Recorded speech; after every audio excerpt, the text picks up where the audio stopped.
Je ne vais pas être prudent, pardonnez-moi.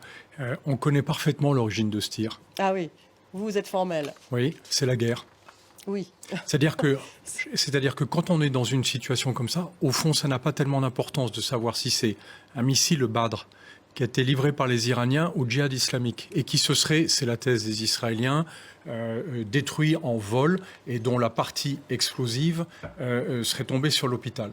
Ou une bombe guidée laser israélienne de 250 kilos qui aurait été tirée par mégarde pendant la nuit, peut-être par un drone, parce que elle a été mal située et qui poursuivait des véhicules et qui ne se sont pas rendus compte qu'ils étaient sur le parking de l'hôpital. Pardon, mais les deux thèses aujourd'hui sont parfaitement défendables. Et j'ai conduit suffisamment de bombardements de ce type pour vous dire qu'avec les images qu'on nous diffuse, il est impossible de différencier les deux. La seule chose qui permettrait d'être sûr, à coup sûr, ce serait d'avoir des enquêteurs sur place qui, comme ça s'est pratiqué en Ukraine, ont montré des morceaux des explosifs. À ce moment-là, on pourrait dire le Hamas ne va pas se suicider sur le sujet et démontrer que, effectivement, c'est un tir des brigades islamistes. Et les Israéliens ne vont pas se suicider en disant « Ah bah oui, on a fait une erreur, il y a juste 500 morts ». En fait, la question, elle est centrale, c'est que cette guerre est une impasse. Elle ne peut mener qu'à des événements horribles comme celui-ci. Et le fait que les opinions publiques arabes soient soulevées par le sujet, on n'arrivera plus rien à démontrer aujourd'hui. Parce que de toute façon, comme l'a dit David tout à l'heure, c'est fait.